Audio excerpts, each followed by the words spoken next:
According to Genesis chapter 8, when the floodwaters began to recede, the ark came to rest on the mountains of Ararat. Noah and his family descended the mountain to begin life anew. God had commanded that they should not remain in one place, but should go forth, be fruitful, and replenish the earth. But the descendants of Noah violated God's edict. They settled in the fertile plain between the Tigris and the Euphrates River. When they began building a tower to the heavens, God decided to disperse them. According to the Bible, all the languages of the world had their beginning at one moment in time, the cataclysmic destruction of the legendary Tower of Babel. The biblical story of Babel is completely consistent with all of the evidence. Anyone who denies this fact is simply engaging in fantasy or speculation. Scholars and students of the Bible questioned the location, even the existence of the land of Shinar. Then in the early part of the last century, archaeologists brought forth thousands of cuneiform tablets like this one. On such tablets from Egypt, Syria, and the Hittite and Hurrian kingdoms was the name Shinar in various pronunciations. The land where the biblical story was set was here, in what is now Iraq. The historians of antiquity, including Alexander the Great, all wrote about having seen the ruins of the Tower of Babel. There have been innumerable archaeological digs over the past 100 years that have unearthed the great treasures of Sumer, Assyria, and Babylon in Iraq. The Beers Nimrud site at Borsippa has been favored by many archaeologists as the Tower of Babel. The Ziggurat of Ur and the ruins of Entomonachi near Babylon are even more favored. Is one of these sites the possible location for the Tower of Babel? The strongest body of archaeological evidence, combined with the biblical account, favors the location of Entomonachi, which is in the country of Iraq, in the city of Babylon, 50 miles south of Baghdad. This site was recently featured in a Reader's Digest reference book as the probable site for the location of the Tower of Babel. Today, in the city of Babylon, a model of this tower is featured in the Nebuchadnezzar Museum. Not only was there a real Tower of Babel in the past, the tower and the city that bore its name is being rebuilt today by the world's most dangerous dictator. Not only was there a real Tower of Babel in the past, the tower and the city that bore its name is being rebuilt today by the world's most dangerous dictator.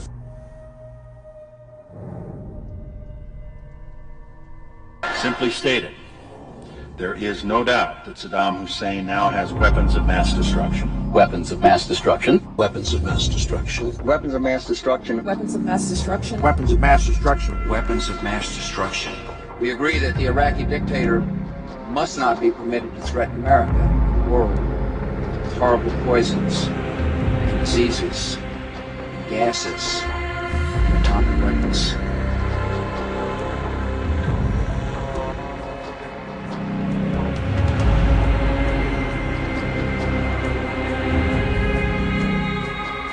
Evidence from intelligence sources, secret communications, and statements by people now in custody reveal that Saddam Hussein aids and protects terrorists, including members of Al-Qaeda.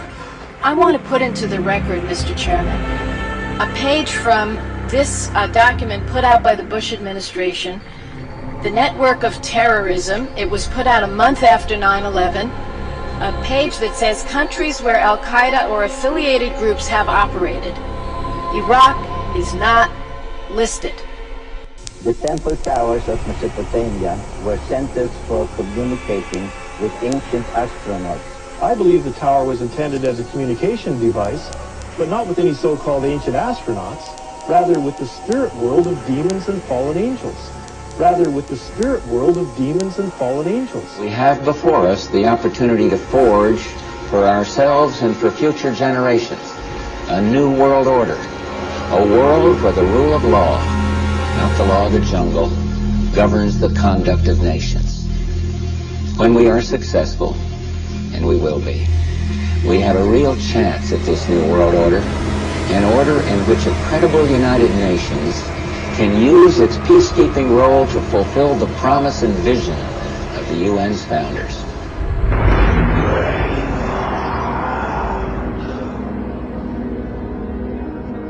We can exclusively reveal that George Bush Sr.'s occult name is Magog, which is the name of the evil army commanded by Satan to visit Earth and destroy the kingdom of Christ.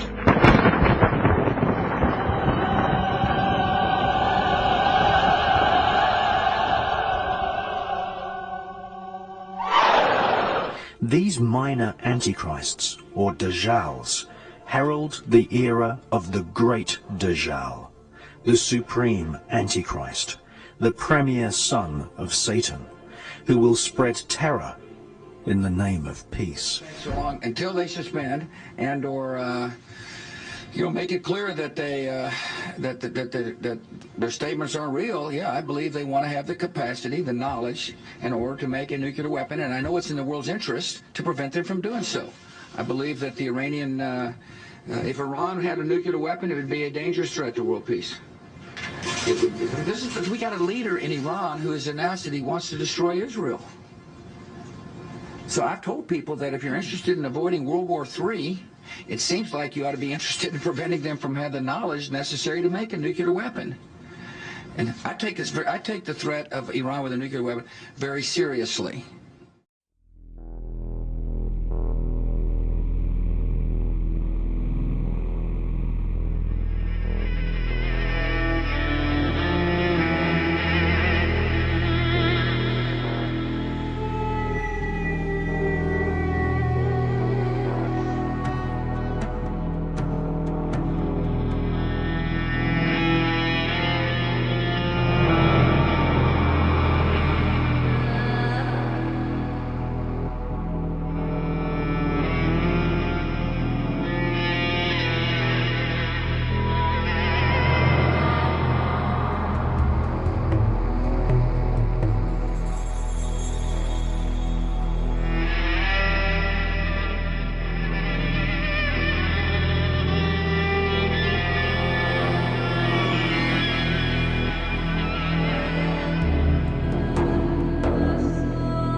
Let us reason together.